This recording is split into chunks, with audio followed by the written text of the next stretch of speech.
Hello everyone, this is ऋतु और स्वागत है आप सभी का सीटेट प्रीवियस क्वेश्चंस की सीरीज में। इस सीरीज में हम डिस्कस कर रहे हैं सोशल साइंस पैडागोजी के प्रीवियस क्वेश्चंस को विद एक्सप्लेनेशन। इस सीरीज को अगर आप फॉलो करते हैं तो आपकी काफ़ी अच्छी अंडरस्टैंडिंग बन जाएगी सोशल साइंस पैडागोजी से रिलेटेड, और क्वेश्चंस को टैकल करना आपको आ जाएगा, किस तरह से क्वेश्चन को सॉल्व करना चाहिए, किस तरह से अगर बड़े बड़े क्वेश्चंस भी आ जाते हैं तो भी आप उनको सॉल्व कर पाएंगे। इस सीरीज़ में ऐसी अंडरस्टैंडिंग आपकी बन जाएगी, तो इसको रेगुलर फॉलो करें और प्रीवियस क्वेश्चन से ही काफ़ी हद तक आपकी पैडागोजी कवर हो जाएगी। तो आज की क्लास में भी हम कंटिन्यू करेंगे हमारा previous question paper which is 6 January 2022। You can also follow me on social media, Facebook page, Insta ID और टेलीग्राम चैनल, लिंक आपको डिस्क्रिप्शन से मिल जाएगा।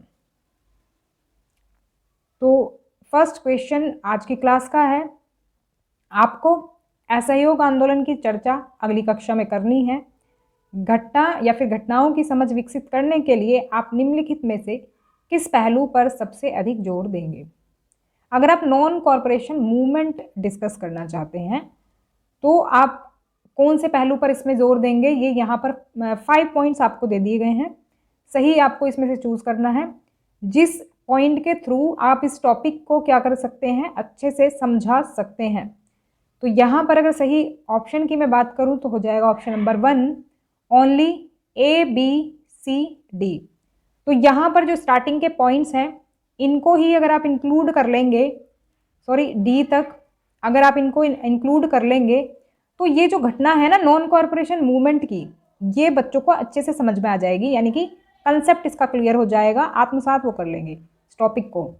तो इसमें क्या क्या शामिल है, जैसे कि ये कब हुआ था नॉन कॉरपोरेशन मूवमेंट, इसका टाइम पीरियड उनको बता देंगे, इसका प्रभाव कहाँ पड़ा, ये बंगाल तक सीमित रहा या फिर पूरे भारत में इसका प्रभाव पड़ा, आंदोलन के मुख्य भागीदार कौन थे, मतलब जो मेन पार्टिसिपेंट्स थे इसमें, जिनका ज़्यादा योगदान रहा था इसमें, वो कौन थे, और घटना के जो परिणाम रहे, इसका जो आउटकम थे इवेंट के, वो क्या रहे। इन पॉइंट्स को ही इंक्लूड करके हम क्या है ना ओवरऑल मूवमेंट का जो सार है वो बता देंगे और उनको समझ में भी आ जाएगा। जो इसमें लास्ट का पॉइंट दिया है इसको इंक्लूड ना भी करें तो चलेगा, क्योंकि अगर हम बात कर रहे हैं अंडरस्टैंडिंग की कि इस टॉपिक को अगर हमें समझाना है, समझ विकसित करनी है, तो ये पॉइंट काफ़ी रहेंगे। आगे बढ़ते हैं। नेक्स्ट क्वेश्चन है कि यदि छात्रों को यह समझ में नहीं आता है कि कक्षा में क्या पढ़ाया जा रहा है तो शिक्षक को डैश की आवश्यकता होती है। अगर बच्चे नहीं समझ पा रहे हैं कि हम क्या पढ़ा रहे हैं तो उसको टीचर को फिर क्या करने की ज़रूरत है। यहाँ पर अगर सही ऑप्शन चुने तो हो जाएगा ऑप्शन सेकंड, अवधारणा को फिर से एक अलग तरीके से समझाएं। देखो भाई, कोई बच्चा अगर चीज़ों को नहीं समझ पा रहा है तो हम क्या करेंगे, हम उसको कुछ अलग तरीके से समझाने की कोशिश करेंगे, एग्जाम्पल्स देंगे, या तो फिर कोई स्टोरी के थ्रू उसको समझाएंगे, या तो फिर कोई प्रैक्टिकल एग्जाम्पल देंगे जो कि उनकी डेली लाइफ से जुड़ा होगा, उसके थ्रू हम उसको समझाएंगे। यानी कि टीचर को एफर्ट्स डालने होंगे उनको समझाने के लिए, थोड़े से डिफरेंट वेज में उनको समझाना पड़ेगा, तब जा करके वो चीज़ समझ में आएगी। क्योंकि कुछ टॉपिक्स ऐसे होते हैं जो सीधे सीधे समझ में नहीं आते हैं, उनको किसी एग्जाम्पल के थ्रू समझाना पड़ता है। तो यहाँ पर सेकेंड ऑप्शन सही होगा। नेक्स्ट क्वेश्चन है, एक सामाजिक विज्ञान शिक्षक के रूप में आप इस विषय और राष्ट्र के साथ इसके संबंध पर छात्रों को संबोधित करना चाहेंगे। पाठ की योजना बनाने के लिए निम्नलिखित में से कौन सा दृष्टिकोण सबसे उपयुक्त होगा। मतलब कि अगर हमें लेसन प्लानिंग करनी है इस टॉपिक को समझाने के लिए कि किस तरह से सामाजिक विज्ञान जो है इसका रिलेशन है राष्ट्र के साथ, तो ये समझाने के लिए आपको कौन से क्वेश्चंस इसमें इंक्लूड करने चाहिए आपके लेसन प्लान में। तो यहाँ पर सही ऑप्शन हो जाएगा option number second, only B and C। देखो यहाँ पर अगर हम बात करें सोशल साइंस की, तो सोशल साइंस जो है ह्यूमन अफेयर्स से रिलेटेड होता है, और मतलब लोगों के साथ इसका रिलेशन कैसा है।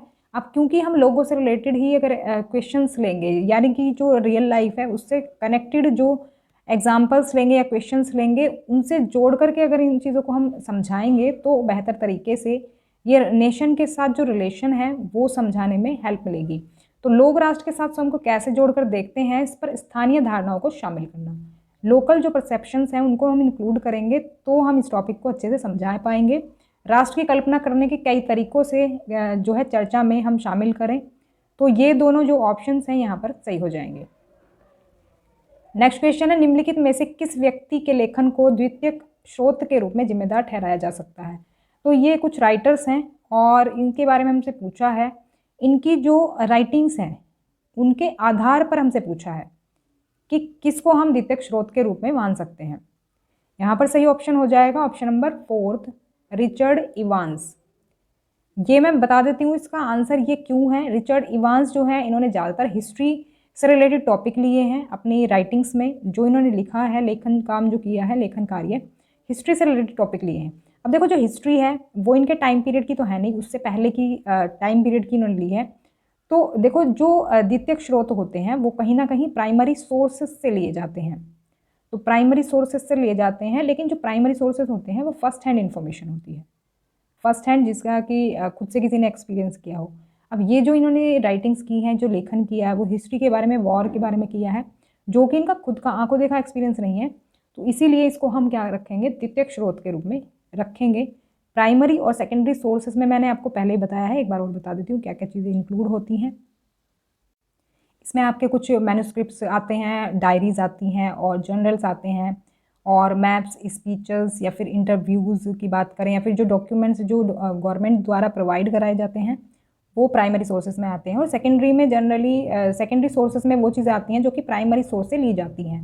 प्राइमरी सोर्स एक तरह से ज़रिया उनका होता है या फिर कोई और सोर्स होता है, तो वो आते हैं सेकेंडरी में। सेकेंडरी में हम शामिल कर सकते हैं जैसे हिस्ट्रीज़ को, जैसे कि मैंने अभी ऑप्शन 4 का बताया, इन्होंने हिस्ट्री से चीज़ें ली हैं, तो हिस्ट्री की से रिलेटेड बुक्स लिखी हैं, तो इसीलिए हम इनको सेकेंडरी सोर्स में रखेंगे। तो या फिर क्रिटिसिज्म जो होता है किसी के बारे में अगर किया है, कोई रिव्यूज़ दे रहे हैं, ये भी आपके सेकेंडरी सोर्स में आएंगे, और टेक्स्ट बुक्स जो हैं ये भी सेकेंडरी सोर्स में आएंगी। तो इस आधार पर हमारा 4th ऑप्शन सही रहेगा। नेक्स्ट क्वेश्चन है, सांख्यिकीय डेटा के कुछ महत्वपूर्ण स्रोत निम्नलिखित हैं जिनका उपयोग परियोजना रिपोर्ट तैयार करने के लिए किया जा सकता है। तो यहाँ पर कुछ चीज़ें दी गई हैं, ये 4 ऑप्शन दिए गए हैं। अब इसमें से हमसे पूछा है कि उपरोक्त में से किसे विश्वसनीय और प्रामाणिक माना जा सकता है। देखो विश्वसनीय और प्रामाणिकता की जब बात होती है तो एक तरह से हम ये कह सकते हैं कि ये प्राइमरी सोर्स की बात हो रही है। जो प्राइमरी सोर्स यानी कि किसी का खुद का एक्सपीरियंस जो उसने शेयर किया है वो सबसे ऑथेंटिक माना जाएगा या फिर रिलायबल माना जाएगा, ना कि किसी और सोर्स के थ्रू जो आया है। तो इसीलिए अब इसमें हमें देखना है कि जो हमारे प्राइमरी सोर्सेज में चीज़ें शामिल हैं उससे ही मिलती जुलती ये चीज़ें होंगी इसमें। यहाँ पर जो सही ऑप्शन हो जाएगा वो है second option, only A and B. अब देखो मैंने भी आपको लास्ट स्लाइड में बताया था, जो गवर्नमेंट्स के जो डॉक्यूमेंट्स होते हैं, जो गवर्नमेंट से जारी किए गए डॉक्यूमेंट्स होते हैं वो ऑथेंटिक माने जा सकते हैं।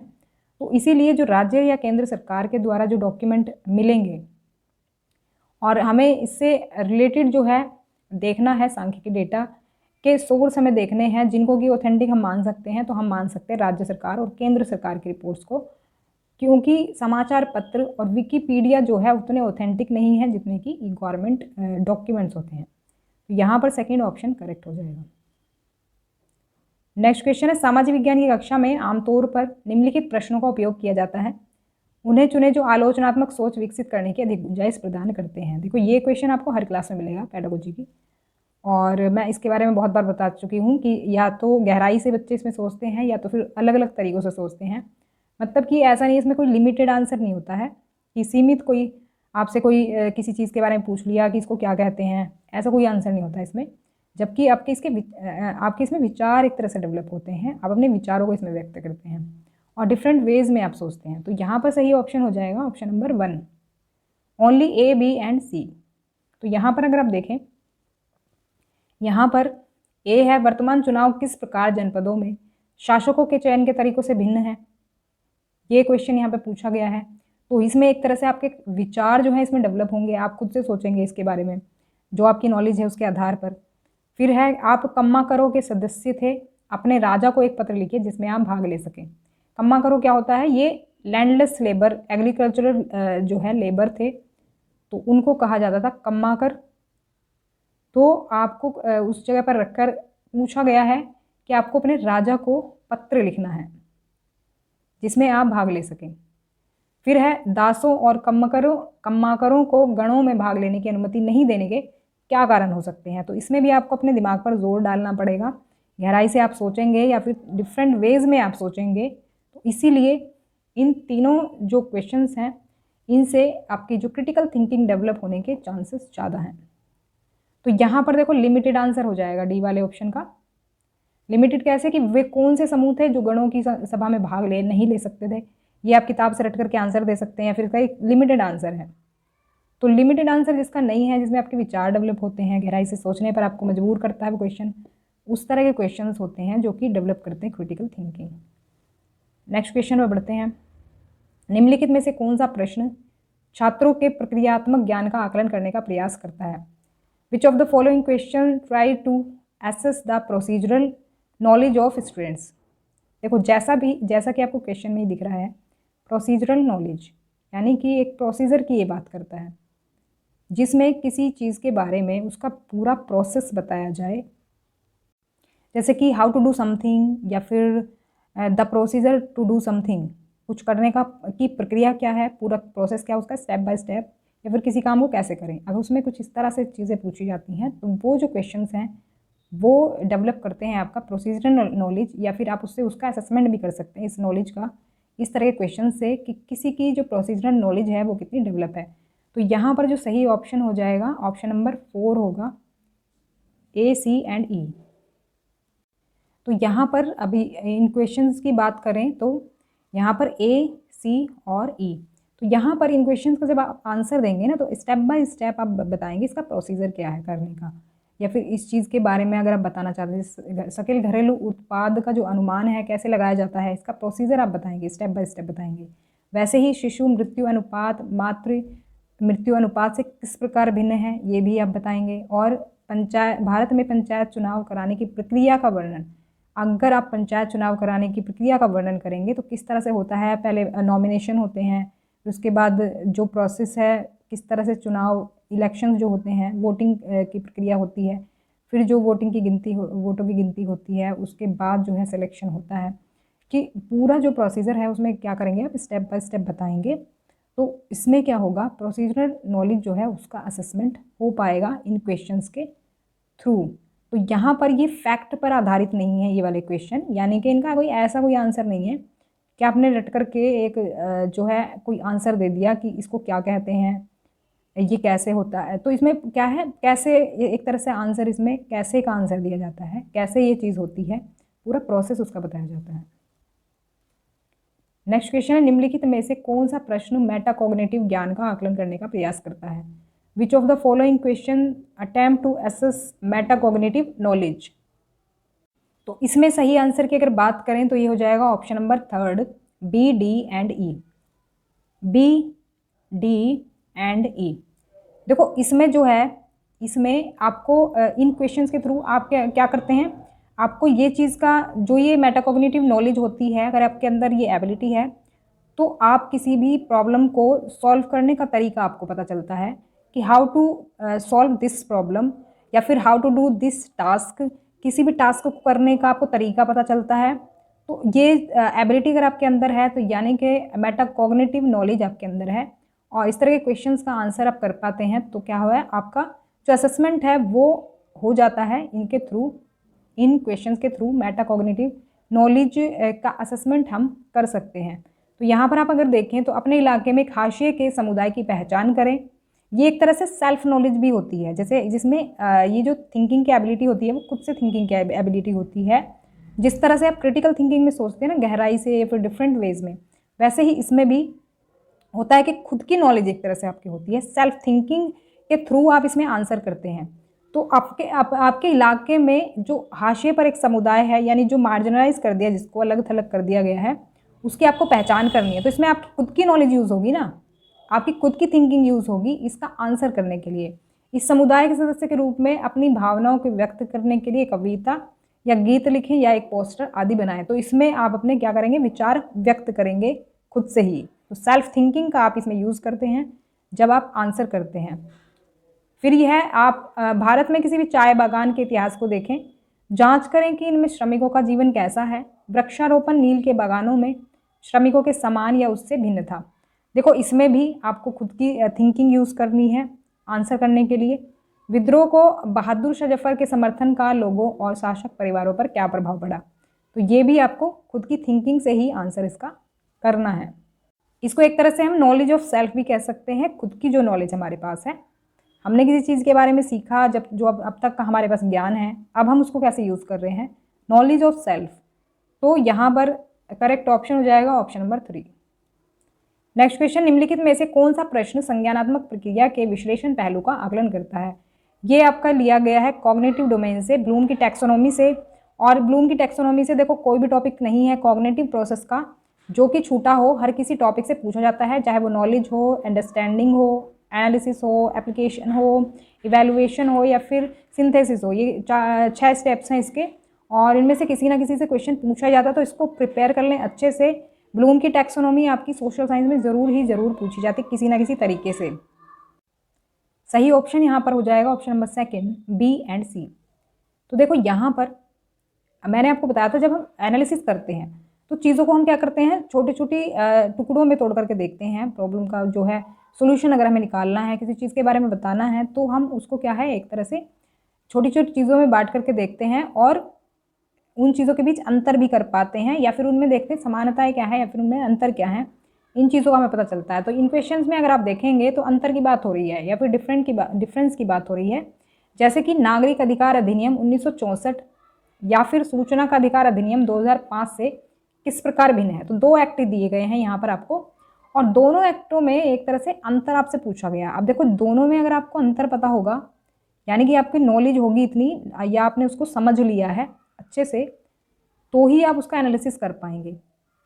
तो एनालिसिस एक तरह से बारीकी से चीज़ों को देखना होता है, बारीकी से चीज़ों को समझना होता है। एक तरह से 2 चीज़ों में हम कनेक्शन ढूंढते हैं या फिर हम उसमें अंतर देखते हैं। तो यहाँ पर दोनों क्वेश्चंस में अंतर की बात की गई है। तो जैसे कि इस वाले क्वेश्चन में देखें हम आर्थिक और गैर आर्थिक गतिविधियों के बीच अंतर, तो हम एक तरह से क्या कर रहे हैं, दोनों को कंपेयर कर रहे हैं। दोनों में या तो हम कनेक्शन ढूंढेंगे या तो हम देखेंगे कि दोनों में अंतर क्या है। तो हम क्या करते हैं, छोटी छोटी चीज़ों पर इसमें गौर करते हैं, एनालिसिस जब करते हैं बहुत बारीकी से जांच करते हैं। आगे बढ़ेंगे, नेक्स्ट क्वेश्चन है, निम्नलिखित प्रश्न पढ़ें, उनमें से कौन संज्ञानात्मक प्रक्रिया के अनुप्रयोग पहलू का आकलन करता है। यानी कि यहाँ पर बात हो रही है एप्लीकेशन की। देखो एप्लीकेशन, अभी पीछे हमने क्या देखा है, एनालिसिस, यहाँ पर बात होगी एप्लीकेशन की। यानी कि जो कॉग्निटिव प्रोसेस है ब्लूम की टैक्सोनॉमी का, इससे 6 के 6 जो स्टेप्स हैं आपके, उनसे क्वेश्चन आता ही आता है। तो यहाँ पर अगर बात करें सही ऑप्शन की तो हो जाएगा option number 1 A and B. देखो ये जो स्टेप है ये कॉग्निटिव प्रोसेस का तीसरा स्टेप है, और इसमें जो ऑप्शन दिए गए हैं यहाँ पर 5 आर्थिक गतिविधियों के उदाहरण दीजिए और सार्वजनिक क्षेत्र की 5 कंपनियों की सूची बनाइए। तो देखो अब यहाँ पर आपको क्या करना है, ये प्रैक्टिकल करना है। प्रैक्टिकल मतलब जैसे जो पहला स्टेप था हमारा कॉग्निटिव प्रोसेस में नॉलेज का था, जिसमें कि आप रिकॉल करते हैं इन्फॉर्मेशन को जो आपके पास है, या फिर कोई पहचान करते हैं आप उस चीज़ की जो आपको पता है। जैसे कि मान लो पेंसिल है, पेंसिल का आपको पता है कि ये पेंसिल है और लिखने के काम आती है, तो ये क्या है, ये आपको उसका नॉलेज है। तो आप क्या करेंगे कि उस पेंसिल जब आपके सामने आएगी तो उसको आप देखेंगे, आपको नॉलेज है कि ये पेंसिल है और लिखने के काम आती है। अंडरस्टैंडिंग क्या है, जो आप उसकी सभी कैटेगरीज को समझ पाएंगे, क्या क्या आप उससे काम करते हैं अच्छे से। जब आप उस चीज़ को समझ लेंगे वो अंडरस्टैंडिंग होती है, यानी कि आत्मसात आपने कर लिया है। वो जो मैं कहती हूँ ना कि आप कंसेप्ट क्लियर हो जाएगा, कंसेप्ट क्लियर हो जाएगा, वो कंसेप्ट जो क्लियर हो जाता है जब आप आत्मसात उस चीज़ को कर लेते हैं, अच्छे से समझ लेते हैं, वो होता है अंडरस्टैंडिंग, यानी सेकेंड स्टेप कॉग्निटिव प्रोसेस का। तीसरा स्टेप होता है एप्लीकेशन, जो कि हम यहाँ पर देख रहे हैं। तीसरा स्टेप एप्लीकेशन जब आता है, जब आपने किसी चीज़ को, नॉलेज को आत्मसात कर लिया है, अब आप उसको क्या करेंगे, अब उसको प्रैक्टिकल यूज़ में लाएंगे। आप उसको प्रैक्टिकल यूज़ में लाएंगे, जैसे कि हम मैथमेटिकल का जो कैलकुलेशन करते हैं, आपने वो सीख ली हैं, आत्मसात कर लिए हैं, अब आपको कैलकुलेशन करनी आ गई है। आप सामान लेने जाएंगे, 100 रुपये का नोट देंगे और बदले में अगर जो पैसे आपको रिटर्न मिलते हैं, सामान आपने कुछ पैसों का ले लिया है, बाकी रुपये आपको क्या मिलते हैं, रिटर्न मिलते हैं। जब आप उसका हिसाब लगा लेंगे अच्छे से, तो वो क्या कर रहे हैं, आप एप्लीकेशन उसका कर रहे हैं, आपके उस ज्ञान का आप एप्लीकेशन कर रहे हैं। ज्ञान के बाद आई समझ, और समझ के बाद क्या है एप्लीकेशन, यानी कि जब आप उसको प्रैक्टिकल करते हैं आपके जो जीवन में, जब उस चीज़ को आप उतारते हैं। तो यहाँ पर आप देखें तो 5 आर्थिक गतिविधियों के उदाहरण आपको देने हैं। आपने इकोनॉमिक एक्टिविटीज़ के बारे में समझ लिया है अच्छे से, कंसेप्ट आपका क्लियर हो चुका है, तभी तो आप बता पाएंगे कि इकोनॉमिक की जो एक्टिविटीज़ होती हैं वो कौन कौन सी होती हैं। जब आपको उनकी पहचान होगी तभी तो आप उसको अप्लाई कर पाएंगे। तो यहाँ पर इसलिए ये वाला सही हो जाएगा और बी सही हो जाएगा। ये भी कुछ इस तरह का ही है। जब पब्लिक सेक्टर की कंपनीज़ की आपको पहचान होगी, प्राइवेट और पब्लिक दोनों में अंतर कर पाएंगे और पब्लिक सेक्टर की कंपनीज़ के बारे में आप समझ पाएंगे किसको कहते हैं, तभी तो आप सूची बना पाएंगे। तो यहाँ पर ये एप्लीकेशन से जुड़े हुए हैं 2 क्वेश्चंस। तो जब इन क्वेश्चंस को हम पूछेंगे तो हम एप्लीकेशन जो हमारा कॉग्निटिव प्रोसेस का एस्पेक्ट है उसका असेसमेंट कर पाएंगे। तो यहाँ पर फर्स्ट ऑप्शन करेक्ट हो जाएगा। तो ये थी हमारी आज की क्लास। और क्लास आपको कैसी लगी कमेंट करके ज़रूर बताएं। If you have any query then please ask me comment section. तो वीडियो लाइक ज़रूर करना और शेयर कर देना ज़्यादा से ज़्यादा, और सब्सक्राइब भी कर लें चैनल को जिससे कि आपको नोटिफिकेशन मिलती रहे। तो अभी सीटेट का फॉर्म आपने फिल कर दिया होगा क्योंकि एप्लीकेशन जो है स्टार्ट हो गए हैं। ऑनलाइन एप्लीकेशन आप कर सकते हैं। तो जल्दी से जल्दी अगर आप अप्लाई कर पाएंगे तो आपको पास का ही सेंटर मिल जाएगा। लेट अगर आप होते हैं तो आपको दूर भेजा जा सकता है, क्योंकि अब ये ऑनलाइन एग्ज़ाम होता है, कंप्यूटर के थ्रू एग्जामिनेशन होता है। तो ऑब्वियस सी बात है कि लिमिटेड वहाँ पर सीटें होती हैं। ऐसा तो है नहीं कि ऑफलाइन की तरह ज़्यादातर सीटें होंगी और किसी भी स्कूल में आपको बिठा दिया जाएगा, तो ऐसा नहीं होगा। लिमिटेड सेंटर्स इसके होते हैं और कम ही स्टूडेंट्स आ पाते हैं ऑनलाइन एग्ज़ाम में। तो इसीलिए जो पास का सेंटर अगर आपको लेना है तो जल्दी से जल्दी स्टार्टिंग में ही आप फॉर्म फिल कर देना। ये बात लिखी भी गई थी सीटेट की नोटिफिकेशन में कि पहले आओ पहले पाओ वाला, इसमें जो किस्सा है वो रहने वाला है। तो अगर आप टाइम से भर देंगे तो सही रहेगा। और ये जो सोशल साइंस की तैयारी हम कर रहे हैं इसमें प्रैक्टिस सीरीज़ भी मैं जल्दी ही लेकर के आऊँगी। तो वीडियो को जो है शेयर कर दें ज़्यादा से ज़्यादा और सब्सक्राइब ज़रूर कर लें जिससे आपको सभी नोटिफिकेशंस मिलते रहें। मिलते हैं नेक्स्ट क्लास में, तब तक के लिए stay connected and keep watching study more knowledge. Thanks for watching.